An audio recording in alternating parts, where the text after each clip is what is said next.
Magandang umaga sa inyo lahat, may angels at sa ating mga bagong followers. Kamusta po kayong lahat? Panibagong araw at panibagong pakikipaka sa buhay para maabot ang ating mga naudlot na pangarap. Papasok na po ako sa aking trabaho, may angels, at tingnan natin kung anong madadat na natin sa bahay nila amo.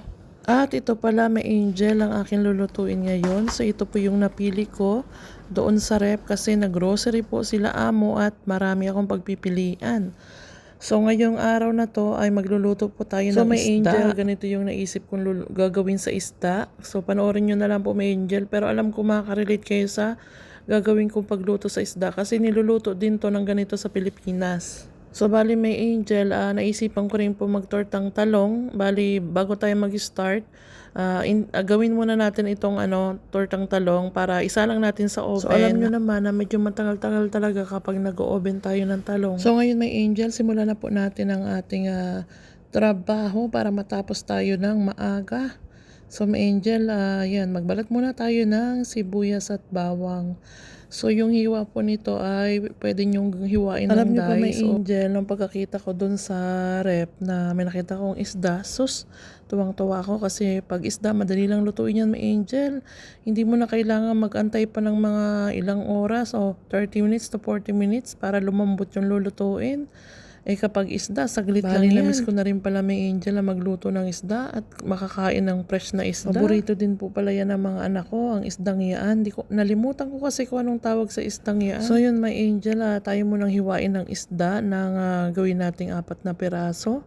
So akala ko talaga may angel ay malinis na po yaan at wala ng kaliskis. So ang ginawa ko may angel ay nilinis ko ulit iyaan kasi nga may tira-tira pa siyang kaliskis kasi alam nyo naman mahirap din namang lutuin natin yan na may kaliskis. So bali may angel, before natin po yan prituhin ay lalagyan po natin siya ng asin at kaunting dilaw. So sa nagtatanong po sa akin, ano daw ba yung sinasabi kong dilaw? Turmeric po yun may angel, pasensya na kayo kasi yung salita ko po talagang salitang Marinduque pa rin po kahit saan pa ako nakakapunta. Dilaw po kasi ang tawag namin dyan sa Marinduque, luyang dilaw. So, turmeric po yun, may angel ano nyo lang po sa akin, pasensya na kayo. So, may angel, bali try nyo pong gawin to sa pag nagpiprito kayo ng isda. Kasi, nakakawala talaga siya, may angel ng lansa. Natutunan ko po kasi yan sa Middle East doon sa amo ko, na ganyan daw po ang gawin ko sa mga isda. At para maganda rin po siyang tingnan kapag naluto. Bali, may angel, ang unang prosesong gagawin natin, na iprito muna natin yung isda ng hindi man, ng mild lang siya, may angel. Para yung lansa-lansa niya ay mawala.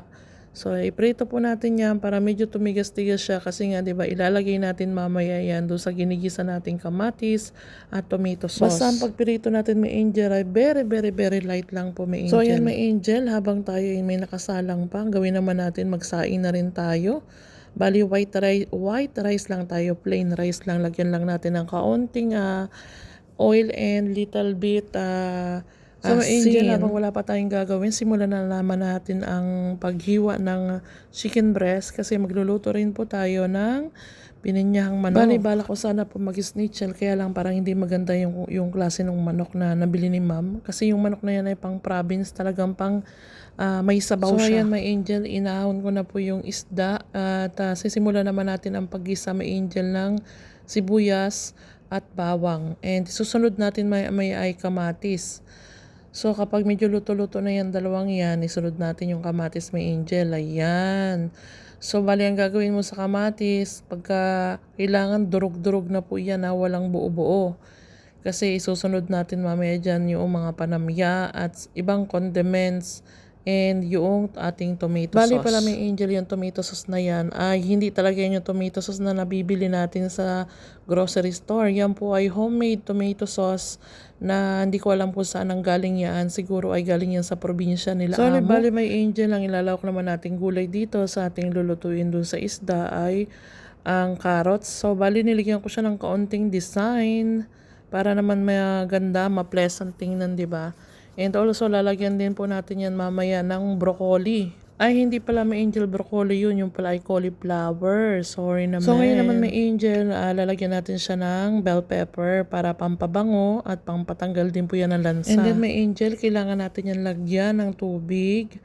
At para maisalang na natin yung ating isda kapag kumulo-kulo na po siya. So ayan na, may angel. Tikman muna natin kung malasa yung sabaw bago natin ilagay yung ating piniritong isda. At kailangan syempre may space po para pag binaliktad natin yan mamaya ay hindi man madurog.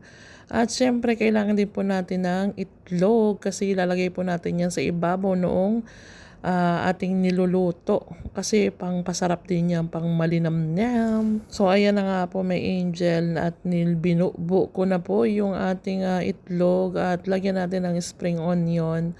Pampabango yan sa ating niluluto at kaunting kulo-kulo lang po yan ay kailangan, pwede natin po yung isara yung ating kalan. So ayan na nga may angel at luto na ang ating unang potahe. So, pwede na natin yung isalang may angel, isalang. Pwede na natin ilagay sa lagayan para ilagay na natin sa lamesa at takluban na natin para hindi man masikip dito sa kusina. Kasi alam nyo na, meron pa tayong ibang putahing lulutuin para sa ating Pagkaluto po talaga may angel ng aking mga sinasalang dyan ay talagang nilalagay ko na po sa lagayan at ilalagay ko na doon sa direksyon na yun at tatakluban natin ng aluminum foil para hindi siya malagyan ng dumi or yung balahibo ng pusa. At tingnan mo may angel, tingnan mo. Tapos na rin po yung ating rice. So pag bumaba yung mga anak nila, pwede na silang kumain. Kasi kailangan talaga gano'n na dahil 4 naman yung lutuan, pwede natin pagsabay-sabayin may Ngayon, angel. Nandito naman tayo sa rice at takluban na po natin para mailagay na natin para doon. Para mamaya kahit maya pa bumaba yung mga anak ni amo ay medyo mainit-init pa yung rice, diba? Hindi na nila kailangang initin ulit doon sa oven. Kasi sila may angel, gusto nila ay medyo warm yung mga kinakain nila. So ngayon naman may angel, simulan natin ang pagluluto ng pinanyang manok na paborito to nung anak ni amo na babae. So gustong gusto niya po yung lasa niyan kasi nga naman medyo manamis-namis po at lasa talagang pinya yung sabaw. So may angel, ako nga pala ay gustong magsabi kay among babae na magre-request sana ako na gusto kong kung po pwede nilang ilibre na nila yung abonamin ko para dun sa akin transportation.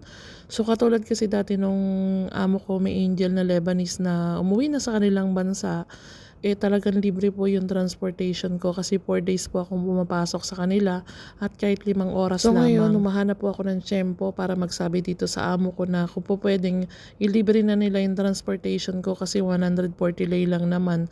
Kasi 2 times po ako nagtatransfer po ng sasakyan para lang makapunta dito sa kanilang bahay. So why not na pwede nating i-request kung pumayag sila, hindi okay.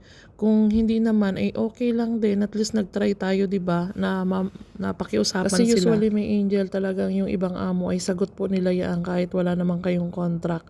Especially nagwo-work ako sa kanila ng 4 na araw. So ngayon naman may angel, balik tayo dito sa ating niluluto. So bali may angel, kausap ko po pala dyan si Jacob at si Daniel at si Mr. Petro.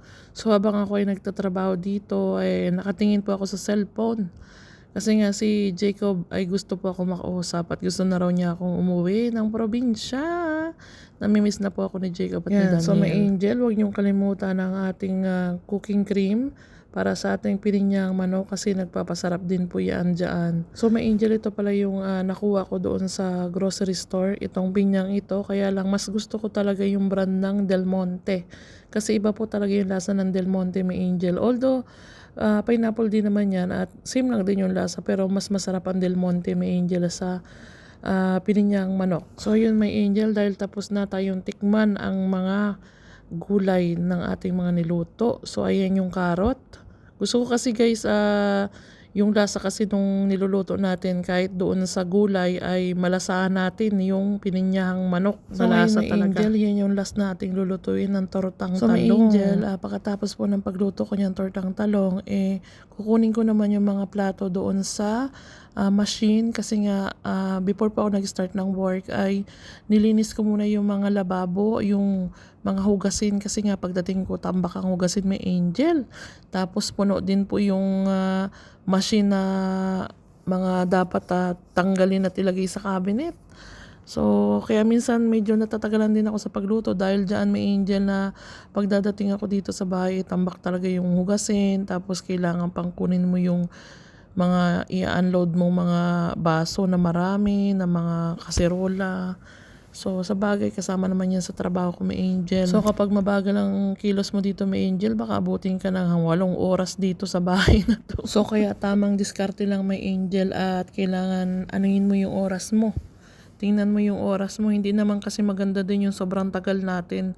So, although tayo ay binabayaran ng per hours, wag naman nating samantalain, may Angel, yung sobra-sobrang oras. Kasi kung kaya naman nating tapusin doon sa tamang oras na pinag-usapan natin, why not na gawin natin yung tama, 'di ba?